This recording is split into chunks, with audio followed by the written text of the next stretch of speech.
Hello दोस्तों, स्वागत है आपका अपने प्यारे से चैनल यूसीसी अविनाश सर में। और आज पुनः आपके बीच में उपस्थित हुए हैं एक ऐसा टॉपिक लेकर के जो आपको बता दें आपकी परीक्षा दृष्टि से, खास करके बीपीएससी टीआरई 4.0 के लिए और यूपी ट्रिपल एससी पेट के एग्जाम के लिए, और अभी जो आपकी परीक्षाएं लगी हुई हैं बिल्कुल एकदम उसकी तैयारी के लिए, यूपीपी एंड यूपीएसआई के लिए जो सबसे इंपॉर्टेंट टॉपिक है, जिस टॉपिक की अगर हम बात करें तो आप देख पा रहे होंगे इंडियन पॉलिटी हम लोग पढ़ रहे हैं, भारतीय संविधान। और उसमें आज हम बात करेंगे भाग 2 की।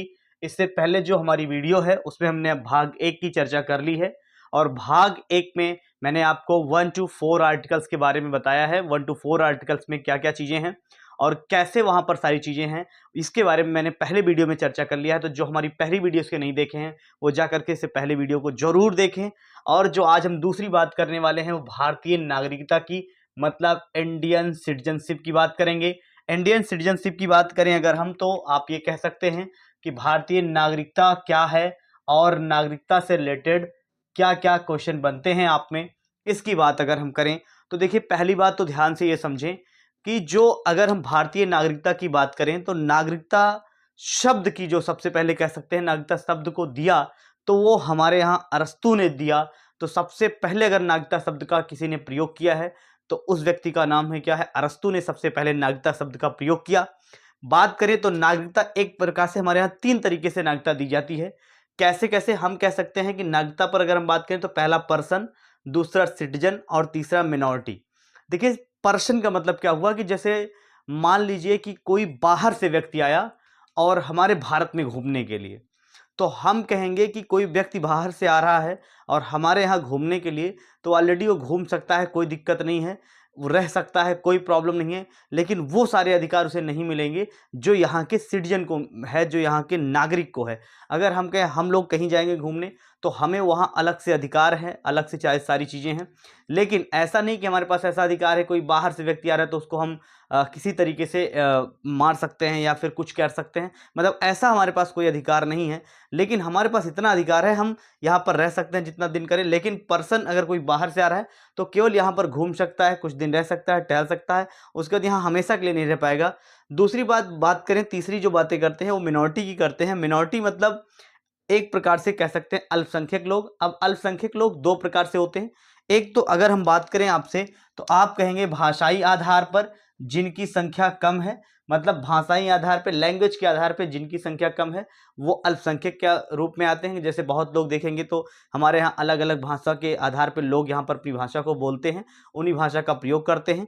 तो एक तरीके से कह सकते हैं कि भाषाई आधार पे हम कह सकते हैं कि यहाँ पर अल्पसंख्यक होते हैं। दूसरे हम कह सकते हैं कि धर्म के आधार पे हमारे यहाँ अल्पसंख्यक होते हैं। तो हम जैसे कहें धर्म के आधार पे, मतलब जैसे कुछ लोग ऐसे होते हैं जैसे भारत में मान के चलिए कि मुस्लिम धर्म के लोग कम हैं, तो उनको हम एक तरीके से मिनॉरिटी के रूप में रख देते हैं कि वो एक प्रकार से अल्पसंख्यक के रूप में आते हैं। जबकि ऐसे बहुत सारे हिंदू धर्म में भी हैं, बहुत से राज्यों में आप देखेंगे हिंदुओं की संख्या कम है, तो वहाँ हम कह सकते हैं कि वहाँ पर हिंदू एक प्रकार से अल्पसंख्यक के रूप में आएंगे। तो ये 3 प्रकार से हमारे यहाँ लोगों को नागरिकता दी गई है। अब हम बात करते हैं कि नागरिकता का उल्लेख किसमें किसमें है, तो आप बात करेंगे संविधान के भाग 2 और अनुच्छेद 5 से 11 में नागरिकता का आपको उल्लेख मिलता है। और नागरिकता शब्द का जो सबसे पहले प्रयोग किए वो अरस्तू ने किया। ठीक है, जो दूसरी बात करते हैं कि अब बात करें नागरिकता के बारे में, तो आइए नागरिकता के बारे में बात करते हैं। देखिए, पहली अनुच्छेद 5 में अगर हम बात करें तो अनुच्छेद 5 में जो दे रखा है कि संविधान के प्रारंभ में नागरिकता। अब आप कहेंगे ये संविधान के प्रारंभ में नागरिकता क्या है, क्या जब संविधान बना ही नहीं था उसके पहले से नागरिकता दी जा रही है? तो हम आपको इसको और विस्तृत में अगर हम बात बताएं तो देखिए, संविधान के प्रारंभ का मतलब हो गया कि हमारे यहाँ जो संविधान लागू हुआ 26 जनवरी 1950 को लागू हुआ। और हम आपसे बात करें तो इसके पहले से नागरिकता का मतलब क्या है कि ये कहा गया कि जब संविधान लागू हुआ उसके पहले, मतलब जितने भी लोग यहाँ पर हैं या जितने लोग रह रहे थे सबको क्या कर दिया गया, जितने लोग रह रहे हैं या जितने लोग उस समय रह रहे थे, जितने लोग पैदा हुए, सबको क्या दिया गया, नागरिकता दिया गया। तो संविधान के प्रारंभ में ही भारत में नागरिकता दी जा रही थी। लेकिन इसमें भी कुछ आधार रखा गया। क्या आधार रखा गया, उसकी सबकी अलग अलग कहानी है कि क्या क्या आधार रखा गया। पहला तो ये रखा गया आधार कि नागरिकता उसी को मिलेगी आर्टिकल 5 के अनुसार कि जिसका जन्म भारत में हुआ हो। अगर किसी भी व्यक्ति का जन्म हम कह दें कि भारत में हुआ है तो वो नागरिकता उसको मिल जाएगी, कहा कि उसको भारत में नागरिकता मिलेगी। या फिर दूसरी एक बात कही गई कि उसके माता पिता की, इसमें से क्या कह सकते हैं कि किसी भी व्यक्ति के अगर माता पिता में किसी का भी जन्म हुआ है भारत में तो उसको नागरिकता मिल जाएगी। जैसे हम और आप कहें तो हमें और आपको नागरिकता ऐसे ही मिली है क्योंकि उस समय भाई हमारे तो जन्म हुआ नहीं था 26 जनवरी 1950 को, ना तो आपका हुआ होगा, तो कहीं ना कहीं हो सकता है आपके पिताजी का भी ना हुआ हो, लेकिन आपके दादाजी का हुआ। तो मतलब किसी ना किसी माता पिता, मतलब आपके माता पिता, उनके माता पिता का जन्म हुआ और उनके आधार पे आपके माता पिता को हुआ और फिर उनके आधार पे हमें और आपको मिल गया। तो एक प्रकार से कह दें कि जो भारत में जन्म लिया हो या जिसके माता पिता भारत में जन्म लिए हों, तो इस प्रकार से हम कह सकते हैं संविधान के प्रारंभ में नागरिकता का यह प्राविधान था। लेकिन धीरे धीरे इस चीज को चेंज किया गया। चेंज करने का मतलब आप कहेंगे कि जब संविधान लागू हो गया तो इसमें परिवर्तन हुआ और ये कहा गया कि अगर मान लीजिए कि संविधान लागू होने के 5 वर्ष पूर्व से अगर आप यहाँ रह रहे हैं, 5 वर्ष पूर्व अगर आप यहाँ रह रहे हैं, 5 वर्ष पूर्व से मतलब अगर कहें 1950 से लागू हुआ और अगर आप 1945 के पूर्व यहाँ रह रहे हैं 45 तक, तो आपको क्या मिलेगी, भारत की नागरिकता मिल जाएगी आर्टिकल 5 के अनुसार। तो ये बातें हुई इसमें। लेकिन अभी हम देखेंगे नागरिकता पर क्या क्या संशोधन हुए और क्या क्या इसमें कमियां थी उसको भी देखेंगे। दूसरी बात करें आर्टिकल 6 में क्या है। आर्टिकल 6 में क्या है कि पाकिस्तान से भारत आए लोगों की नागरिकता। इसमें दो तरीके से है कि पाकिस्तान से भारत आए लोगों की नागरिकता, एक तो है 19 जुलाई 1948 के पहले और दूसरा है 19 जुलाई 1948 के बाद। तो हम ये कहें कि जैसे आपको पता है कि हमारे यहाँ जब देश बंटवारा हो रहा था तो लोगों को ये पता चल गया कि हाँ भैया देश बंटवारा होने वाला है, तो ऐसे कुछ लोग थे जो आपको बता दें पाकिस्तान से उसमें क्या हुए कि भारत आ गए, मतलब देश बंटवारा होने वाला था तो ये लोग भारत आ गए। तो जो 19 जुलाई 1948 के पहले आए उनको बिल्कुल कोई दिक्कत नहीं, उनको तुरंत नागरिकता दे दी गई, नो प्रॉब्लम। लेकिन जो 19 जुलाई 1948 के बाद आए इनको एक तरीके से एक परमिट दिया गया, कितने मंथ के लिए, 6 मंथ। मतलब कि भैया आप आ रहे हो कोई दिक्कत नहीं, स्वागत है हमारे देश में, लेकिन आपको एक परमिट मिलेगा। उस परमिट के आधार पे जब उस परमिट का 6 मंथ हो जाएगा उसके बाद आपको क्या मिलेगी, नागरिकता मिलेगी। तो ये किस में रखा गया, आर्टिकल 6 में। तो पाकिस्तान से भारत आए लोगों को नागरिकता का जो वर्णन मिलता है वो आर्टिकल 6 में मिलता है। इसमें मैंने बताया 19 जुलाई 1948 के पहले जो लोग आए उनको कोई परमिट वगैरह नहीं जारी करवाना पड़ा, लेकिन जो 19 जुलाई 1948 के बाद आए उनको एक परमिट जारी करवाना पड़ा और वो 6 मंथ के बाद उनको नागरिकता दी गई। मतलब वो आए तो, लेकिन ये कहा गया भैया ऐसा है कि पहले 6 महीना आप रहो, 6 महीना रहकर देखो, अगर कोई दिक्कत आती है तो आपकी नागरिकता वहां से रद्द हो जाएगी। तो यहाँ पर उनको 6 महीना रखा गया और परमिट जारी हुआ और 6 महीना के बाद उनको क्या दिया गया, नागरिकता दी गई। अगली बात आती है क्या, आर्टिकल 7 की बात आती है। आर्टिकल 7 में अगर हम देखें तो भारत से पाकिस्तान गए लोगों की नागरिकता। तो आप कहेंगे कि भैया ऐसा है कि भारत से पाकिस्तान काहे लोग चले गए, क्योंकि हमने आपको बताया कि भैया ऐसा था कि इनको लगा कि नहीं भैया अब देश का बंटवारा होने वाला है, तो कुछ लोगों को ऐसा लगा कि भैया पाकिस्तान चलिए वहाँ खजूर और बढ़िया सेब संतरा खाएंगे। लेकिन समस्याएं वही थी कि भैया क्या हुआ कि ये लोग फिर वहाँ इनको मज़ा नहीं आया, और जब मज़ा नहीं आया वहाँ तो 1 मार्च 1947 के फिर ये लोग क्या हुए, यहाँ पर एंट्री लिए और उसके बाद इनको 6 माह में क्या हो गई, वापसी हो गई। तो अगर ये 6 माह में जब वापसी किए तो फिर इनको एक तरीके से कहा गया कि भैया आप वापसी तो कर रहे हो, हम बिल्कुल आपको यहाँ एक्सेप्ट कर लेंगे, ले लेंगे, क्योंकि हमारा देश जो है भारत देश, एक कह सकते हैं कि भारत देश वसुधा कुटुंबकाय का देश है और हम भारत के लोग इतने अच्छे हैं कि यहाँ पर जितने भी लोग आते हैं सबका हम लोग स्वागत करते हैं। तो इन्होंने कहा कि ऐसा है भैया कि आप एक रजिस्ट्रेशन करा लीजिएगा। क्या, आप एक रजिस्ट्रेशन करा लीजिएगा, आपका रजिस्ट्रेशन हो जाएगा। रजिस्ट्रेशन होने के 6 महीना बाद तक आपको भारत में रहना पड़ेगा, उसके बाद आपको क्या मिलेगी, भारत की नागरिकता मिलेगी। फिर अगली बात आई आर्टिकल 8 में क्या रखा गया। आर्टिकल 8 में कहा गया कि भारत के बाहर रहने वाले भारतीय मूल के व्यक्ति की नागरिकता। अब आप कहेंगे भारत के बाहर रहने वाले कौन से लोग थे और इनकी नागरिकता की बातें कैसे की गई कि भारत के बाहर रहने वाले लोगों को नागरिकता, जैसे नागरिक होना, जैसे हम कह दें मान लीजिए कोई भारत का बच्चा है और अगर वो भारत से बाहर रह रहा है किसी कारणवश, तो हम कह सकते हैं कि अगर वो भारत के बाहर रह रहा है तो कहीं ना कहीं अगर उसके माता पिता में भारतीय हैं तो उस बच्चे को अपने आप क्या मिल जाएगी, नागरिकता मिल जाएगी। ये आर्टिकल किस में कहा गया, 8 में कहा गया। ठीक है, मतलब जैसे हम मान लीजिए कि कोई बच्चा चला गया कहीं काम से या कुछ भी करने के लिए, और अगर मान लीजिए कि भारत से बाहर उसका बच्चा रह रहा है, और अगर वो भारत से बाहर रह रहा है तो हम ये कह सकते हैं अगर उसके माता पिता क्या हैं, भारतीय हैं, तो उसको क्या मिल जाएगी भैया, नागरिकता मिल जाएगी, कोई प्रॉब्लम नहीं है। आर्टिकल 9 की अगर हम बात करें तो कह सकते हैं क्या कि विदेशी नागरिकता लेने पर भारत की नागरिकता स्वतः समाप्त हो जाएगी।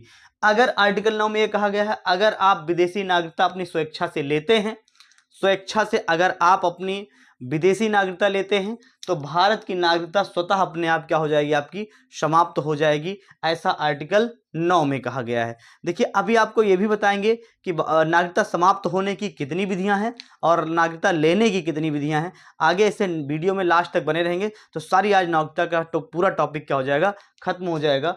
अगली बात करें इसमें आर्टिकल 10 में क्या है, नागरिकता का बना रहना जब तक कोई अन्यथा कार्य ना करे। इसका मतलब आपकी नागरिकता तब तक बनी रहेगी जब तक कोई अन्यथा कार्य आप नहीं करेंगे। जैसे ऐसा नहीं है कि भैया जो मन करेगा, सर गवर्नमेंट का मन करेगा नहीं आपकी नागरिकता खत्म कर दे तो खत्म हो जाएगी, ऐसा नहीं होगा।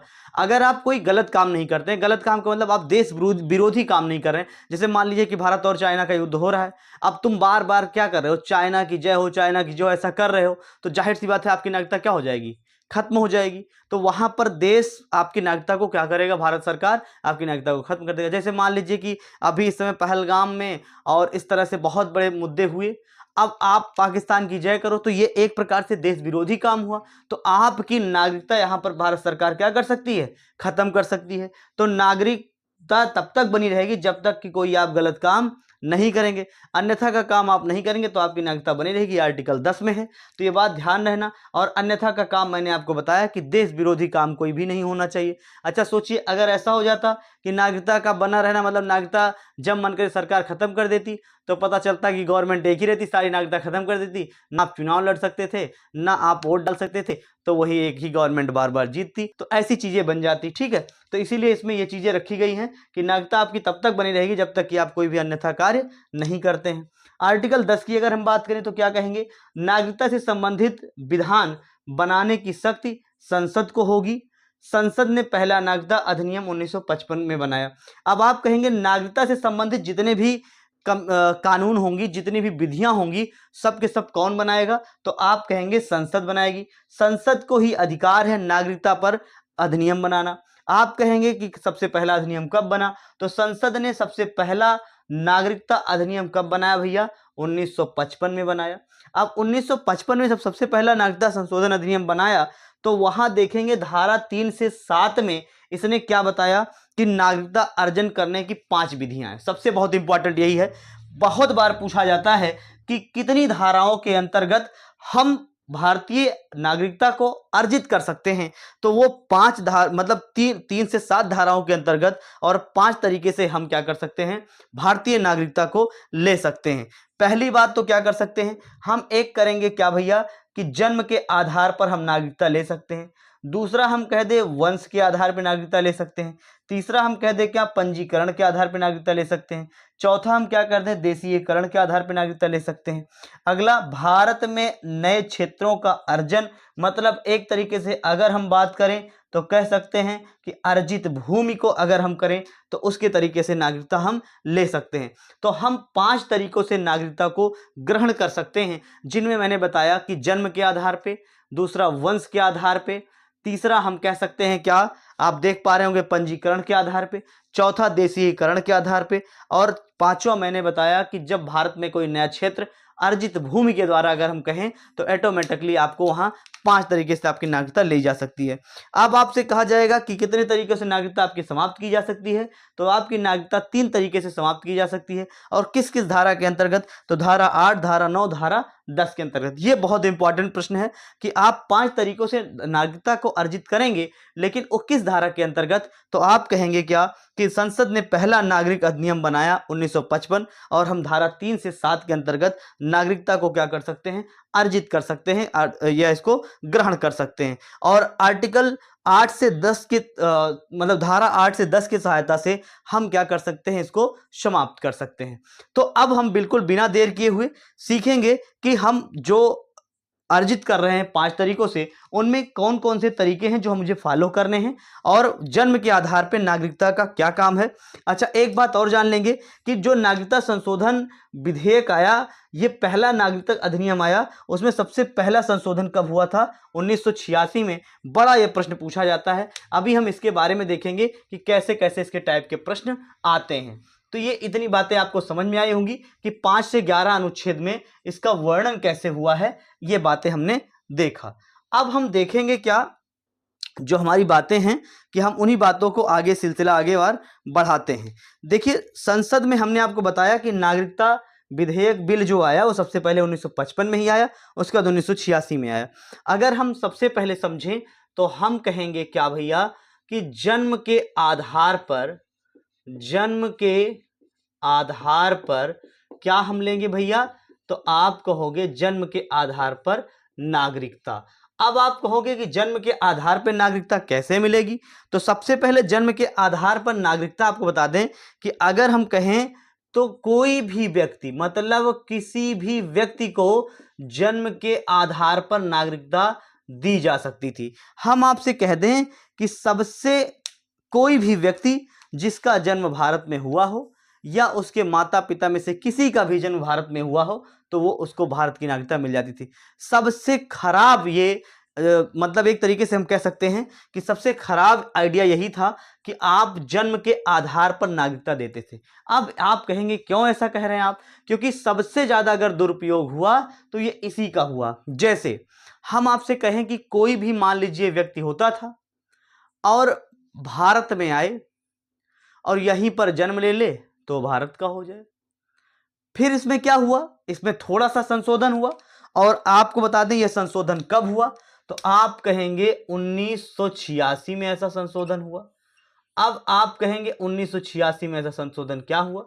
1986 में गवर्नमेंट को यह लगा, सोचिए 1955 में इसका अधिनियम आया और गवर्नमेंट को यह बातें पता चली कब? 1986 में। मतलब गवर्नमेंट को 31 वर्ष लग गए इस चीज को समझने में कि भैया जन्म के आधार पे जो नागरिकता है इसका दुरुपयोग हो रहा है। चलिए समझे, लेकिन देर से समझे कोई बात नहीं है, समझ में आया तो कि हाँ इसका क्या हो रहा है कि जन्म के आधार पे नागरिकता का दुरुपयोग हो रहा है। जैसे अभी हमने आपको बताया कि भैया किसी भी व्यक्ति को जो भी भारत का है, मतलब कोई भी व्यक्ति है जिसका जन्म भारत में हुआ है, सबके सब भारतीय हैं। आप आ गए, भारत में जन्म ले लिए, आप भी भारतीय हो गए। लेकिन ऐसा क्या हुआ कि बाहरी लोग, विदेशी लोग, बहुत सारे लोग आए भारत में जन्म लेने, भारत के हो जाए। और ऐसे खास करके पाकिस्तान के लोग और भी ब्रिटेन के लोग, बाहर के लोग आए यहाँ पर भारत में जन्म लेने तो कहे हम भारत के हो गए। और ऐसा हमारे भारत के लिए एक नुकसानदायक था। एक तरीके से हमारे भारत के लिए कहीं ना कहीं वो ऐसा था कि जिससे हमारे भारत को कहीं ना कहीं बहुत ज्यादा नुकसान हो रहा था। तो 1986 में क्या हुआ कि एक संशोधन हुआ, और इसी को कहते हैं क्या? नागरिकता अधिनियम का सबसे पहला संशोधन कब हुआ? तो आप कहेंगे 1986 में। कहेंगे सबसे पहले कानून कब बना? 1955 में। संशोधन पहला कौन सा हुआ? 1986 में। अब आप ये सोचेंगे कि भैया ऐसा क्या हुआ संशोधन? तो ये हुआ कि 1986 में संशोधन हुआ। अब तक जो किसी को भी नागरिकता मिल रही थी, कोई भी व्यक्ति हो नागरिकता, अब ये कहा गया कि 1986 में माता या पिता एक क्या हो? भारतीय हो। यह कहा गया माता या पिता में से कोई एक भारतीय हो तो उसको क्या मिलेगा? नागरिकता भारत की मिल जाएगी जन्म के आधार पर। जैसे मान लीजिए कि कोई विदेशी व्यक्ति है, वो भारत में आया और यहां की किसी महिला से विवाह कर लिया, तो जो उससे संतान उत्पन्न होगा वह संतान भारतीय नागरिकता का हकदार होगा। क्यों होगा? क्योंकि यह बात कहा गया कि माता या पिता में से कोई एक व्यक्ति भारतीय हो। लेकिन ऐसा जब हो रहा था तो और ज्यादा दिक्कत हो। जैसे मान लीजिए कि कोई व्यक्ति बाहर से, जो क्या नाम है, अमेरिका से, या फिर हम कहते हैं कि यहाँ पाकिस्तान से कोई व्यक्ति आए और कश्मीर में आकर के और आराम से 6 महीना, 5 महीना, 7 महीना एक तरीके से कह दें हम स्टूडेंट हैं, वहाँ रहे और वहाँ की किसी महिला से विवाह कर ले, और विवाह करने के बाद उसको यही उसका बच्चा यहाँ उत्पन्न हो जाए, और क्योंकि माता उसकी क्या है, इंडियन है, तो तुरंत उसको नागरिकता मिल जाती थी। तो फिर इसमें संशोधन हुआ, और संशोधन ये हुआ कि भैया ऐसा है कि इसका जो संशोधन हुआ वो 2003 में हुआ, और कहा गया कि अब चाहे माता हो या पिता हो, दोनों के पास, माता हो या पिता हो, दोनों के पास क्या हो, वैलिड डॉक्यूमेंट हो। दोनों के पास कैसे डॉक्यूमेंट हो, वैलिड डॉक्यूमेंट हो। अब तक क्या होता था कि जो बाहरी व्यक्ति आता था, मान लो पाकिस्तान का कोई युवक आता था, और वो पता चले ऐसे वैसे कोई डॉक्यूमेंट लगा करके कि हम पढ़ने आए, हम घूमने आए, हम टहलने आए हैं, और आए और यहाँ की महिलाओं से क्या करे, जो है विवाह कर ले, और विवाह करके बच्चा उत्पन्न कर दे, तो वही बाद में चल करके भाई हमारे लिए समस्या क्रिएट किया। तो 2003 में भी इसका संशोधन हुआ, और 2003 में कह दिया गया माता या पिता दोनों हो तो दोनों के पास क्या होना चाहिए, वैलिड डॉक्यूमेंट होना चाहिए। जन्म के आधार पर नागरिकता एक ऐसा नागरिकता था जो समझ लीजिए कि सबसे खराब नागरिकता की अगर हम बात करें तो ये जन्म के आधार पे ही था। तो ये समस्या हुई कि अब 2003 में भी संशोधन कर दिया गया, और माता और पिता दोनों के पास क्या रखा गया, वैलिड डॉक्यूमेंट होना चाहिए। तो एक तो समझ गए जन्म के आधार पे। दूसरी बातें समझते हैं, क्या समझते हैं कि कोई भी भारत का नागरिक हो सबको मिल जाता था। अब दूसरी बातें हम समझेंगे किसके आधार पे भैया, तो हम कहेंगे कि वंश के आधार पे। अगली बात समझा जाए किसके आधार पे नागरिकता मिलेगी, तो आप कहोगे जो दूसरा मिलेगा वो मिलेगा वंश के आधार पर नागरिकता। अब आप कहेंगे कि भैया वंश के आधार पे नागरिकता, तो वंश के आधार पे नागरिकता की बात किया जाए, देखिए वंश के आधार पे जो नागरिकता की बात किया जाए, ये कहा गया कि अगर आपके पूर्वज भारतीय हैं तो आपको नागरिकता मिल जाएगी। और हमें लगता है कि हम आप सभी लोग इसी प्रकार से नागरिकता लिए हैं, हमारे वंशज भारतीय, तो हम भी क्या थे, भारतीय। लेकिन बाद में ऐसा होने लगा कि इसमें एक संशोधन हुआ, और इसका संशोधन कब हुआ भैया, 1992 में हुआ। और 1992 हुआ, देखिए एक बात और, पहले जो संशोधन, पहले जो नागरिकता दी जाती थी, ये पिता को ही वंश माना करते थे।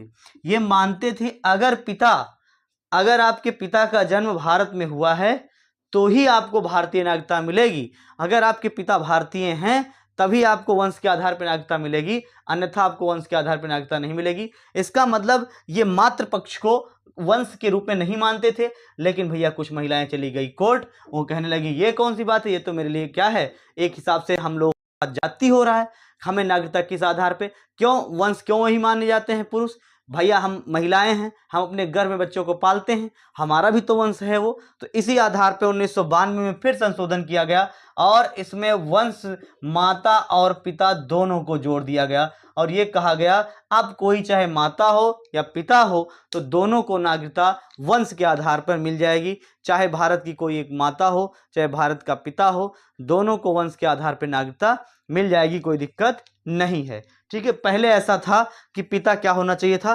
भारतीय होना चाहिए था। तो भारतीयों में ये चीजें पहले थी। तो देखिए हमने आपको बताया पहला संशोधन 1986 में, दूसरा संशोधन 2003 में, और तीसरा 1992। ठीक है, अब अगली हम बात करें क्या, कि हमने आपको नागरिकता देखा जन्म के आधार पे, दूसरा हमने देखा वंश के आधार पे, तीसरी जो हम नागरिकता देखते हैं कि तीसरा इसमें क्या संशोधन आता है, तो तीसरा आप कहेंगे इसका जो काम आता है वो पंजीकरण के आधार पे। किस आधार पे बात किया जाए, तो पंजीकरण के आधार पे। अब आप कहेंगे कि पंजीकरण के आधार पे क्या है, तो पंजीकरण के आधार पे ऐसा होता था, विवाह या फिर 7 ईयर आपको रहना होता था। अब आप कहेंगे कि सर ये विवाह और 7 ईयर का क्या कॉन्सेप्ट है। देखिए ये ऐसा होता था कि जैसे अगर मान लीजिए कि कोई व्यक्ति यहाँ पर आ रहा है भारत में, तो भारत में उसको कुल मिलाकर के 7 साल रहना होगा, और यहाँ पर वह विवाह कर लेता है, कोई बिजनेस कर लेता है, यहाँ पर वह रहने लगता है, यहाँ से प्यार कर लेता है, यहाँ के देश को अपना मान लेता है, तो उसको पंजीकरण के आधार पर क्या मिल जाती थी, नागरिकता मिल जाती थी। लेकिन यह पहले 7 साल रहना पड़ेगा। यही बच्चे बहुत प्रश्न गलत करते हैं। क्यों? क्योंकि जब ये बना था तो पहले ये 5 वर्ष था, क्या था भैया, 5 वर्ष था। बाद में इसी को चेंज करके कितना कर दिया गया, 7 वर्ष कर दिया गया। तो ये ध्यान रखिएगा कि 5 ऑप्शन में आएगा तो 5 नहीं लगाना है, क्योंकि वो 7 वर्ष हो गया है। इससे पहले वो 5 वर्ष था, लेकिन वो संशोधन करके क्या बना दिया गया, 7 ईयर बना दिया गया। इससे भी पहले आप देखोगे तो वो 6 मंथ था, जो हमने बताया था परमिट या रजिस्ट्रेशन। तो आप कहेंगे मैंने 3 आधार बताया, पहला बताया वंश जन्म के आधार पे, दूसरा मैंने बताया वंश के आधार पे, तीसरा मैंने बताया क्या पंजीकरण के आधार पे। अब चौथी बात अगर हम करें कि और किस आधार पे नागरिकता मिल सकती है, तो हम कहेंगे क्या कि अभी हमने बताया आपको, क्या बताया कि देशीकरण के आधार पे या देशीयकरण के आधार पे। अब आप कहेंगे देशीकरण क्या है। देशीकरण का मतलब क्या है कि अगर मान लीजिए कोई विदेशी व्यक्ति आ रहा है तो वह हमारे यहाँ रहे और हमारे किसी, मान लीजिए कि वह कला से संदर्भ रखता है, वह विज्ञान से, या वह भारतीय भाषाओं में कोई 1-2 भाषा का ज्ञान रखता हो, भारतीय भाषाओं में 1-2 क्या भारतीय भाषा का ज्ञान रखता हो, या फिर हम कह दें कि वह हमारे यहाँ 10 ईयर रह रहा हो। कितने साल भैया, 10 साल वो हमारे यहाँ रह रहा हो। तो हम ये कहें क्या कि अगर कोई व्यक्ति है तो वो उसको, अगर मान लीजिए बाहर का व्यक्ति है, तो अगर वह कला को सीख रहा है, कला के बारे में जानकारी रखता हो, या विज्ञान के क्षेत्र में अच्छा हो, और वह भारतीय 22 भाषाओं में से किसी एक भाषा को जानता हो, और यहाँ पर वह लगभग 10 सालों से रह रहा हो, तो उसको देशीयकरण के आधार पर नागरिकता दिया जा सकता है, नो प्रॉब्लम। जैसे अभी आप कहोगे एक पाकिस्तान के व्यक्ति थे, तो वो शायद सिंगर वगैरह थे और बहुत अच्छी सिंगर करते थे, कला से संदर्भ रखते थे, तो उनको भारत में नागरिकता दिया गया। ठीक है, तो ये देशीकरण के आधार पे है। अगली बात करें, इसी में अगले आधार पर बात करें तो जो 5वां आधार है, तो 5वां आधार हम बात करें भैया, तो आप कहोगे अर्जित भूमि के आधार पे। जैसे हम बात करें किस पर, तो आप कहेंगे क्या, सिक्किम। देखिए अर्जित भूमि मतलब जैसे आप देखेंगे तो जो इतिहास में राजा महाराजा हुआ करते थे, आपने देखा होगा कि जैसे मान लीजिए मगध के राजा हैं, और मगध के राजा ने किसी राज्य को अपने आप में मिला लिया, तो ऑटोमेटिकली जो उस राज्य के जितने भी लोग होते थे उनको मान लीजिए वहाँ की नागरिकता मिल जाती थी। तो एक तरीके से अर्जित भूमि के द्वारा नागरिकता को लिया जा सकता है। जैसे इसका जीता जागता प्रमाण है सिक्किम को जब हमारे यहाँ मिला लिया गया, तो वहाँ के लोगों को ऑटोमेटिकली अपने आप भारत की नागरिकता मिल गई, वहाँ इसके लिए कुछ काम नहीं करना पड़ा, तो इसको बोलते हैं अर्जित भूमि। तो हम कहेंगे इन 5 आधार पे हम नागरिकता को ले सकते हैं। पहला तो जन्म के आधार पे नागरिकता, पहला संशोधन, आपको बता दें पहले कोई किसी भी व्यक्ति का जो जन्म भारत में हुआ हो उसको भारत की नागरिकता मिल जाती थी। सबसे फर्जी वाला अगर बात करें तो यही था, इसीलिए इसमें पहले संशोधन हुआ 1986 में, फिर संशोधन हुआ 2003 में। दूसरा वंश के आधार पर नागरिकता, इसमें पहले पिता को वंशज माना जाता था, फिर 1992 में माता और पिता दोनों को वंशज मानने जाने लगा। फिर पंजीकरण के आधार पे, मतलब किसी बाहरी व्यक्ति अगर कोई है तो यहाँ आकर के 7 साल रहे, उसके बाद वो पंजीकरण करवाए, उसके बाद किसी से विवाह या वगैरह अगर अपना पूरा घर बसा लेता है तो पंजीकरण के आधार पे। फिर देशीकरण के आधार पे, मतलब कला, विज्ञान, भारतीय भाषाओं का ज्ञान, और 10 सालों तक यहाँ पर रहता है तो उसको देशीकरण के आधार पर मिलेगा। 5वीं अगर हम बात करें तो अर्जित भूमि के आधार पे, और जिस प्रकार से हम कह सकते हैं कि जैसे सिक्किम को मिला लिया गया तो ऑटोमेटिकली लोगों को नागरिकता मिल गई। तो इतने आधार पे हम कह सकते हैं नागरिकता को लिया जा सकता है। अब हम कहें तो नागरिकता अगर खत्म होगी तो वो किस आधार पे खत्म होगी, तो अगर देखा जाए तो नागरिकता जो खत्म होगी भैया, वो आप कहोगे कि नागरिकता को खत्म किया जा सकता है तो वो 3 आधार पे। कौन कौन से? सबसे पहला आधार आपका है नागरिकता त्याग विधि से। कैसे भैया?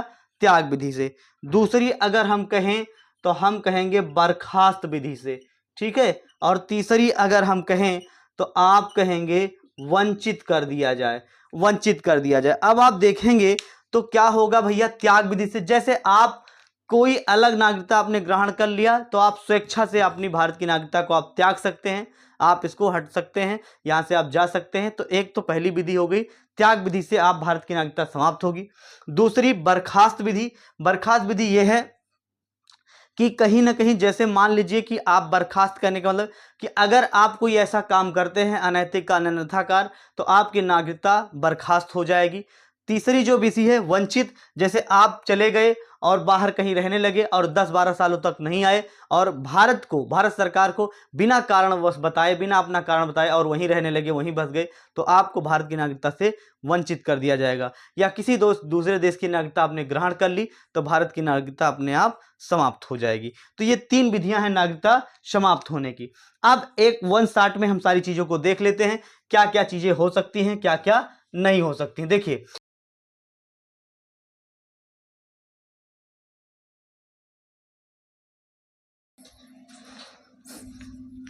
चलिए तो देख लेते हैं। अब तक हमने नागरिकता पूरा पढ़ा दिया। अब इसी नागरिकता को हम एक शॉट में देख लेते हैं, वन शॉट में, कि नागरिकता पर और क्या हो सकता है। देखिए, आर्टिकल 5 में क्या है, जो प्रारंभ में नागरिकता है वो आर्टिकल 5 में है। आर्टिकल 6 में क्या है, जो पाक से मतलब पाकिस्तान से जो इंडिया आए हैं उनको नागरिकता दिया गया है। अनुच्छेद 7 में क्या है, जो इंडिया से पाकिस्तान गए और पुनः ऊब करके फिर इंडिया चले आए उनको नागरिकता है। फिर अनुच्छेद 8 में क्या है, विदेशी प्रवासी व्यक्तियों को नागरिकता दी गई है।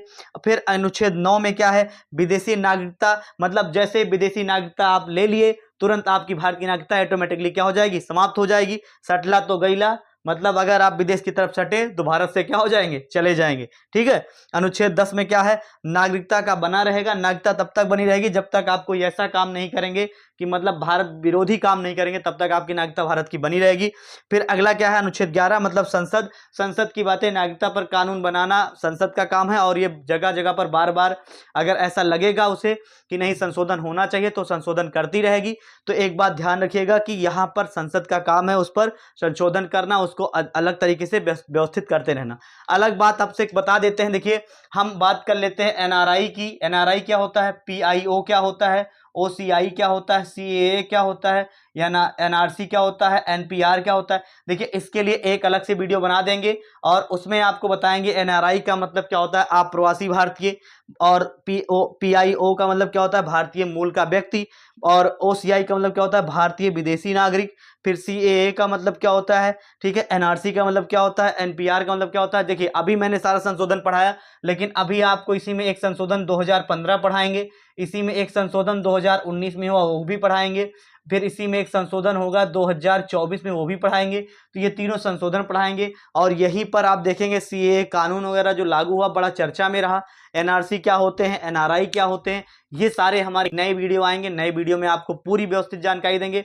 तो हमने पूरी आपको नागरिकता पढ़ा दी और नागरिकता में मैंने बताया कि नागरिकता जो शब्द है वो कहाँ से लिया गया है। नागरिकता शब्द की मैंने बताया नागरिकता लिया कहाँ से गया है, ब्रिटेन से। और मैंने आपको प्रकार बता दिए, इसके प्रकार क्या है, इससे संशोधन क्या है, पहला संशोधन कब हुआ।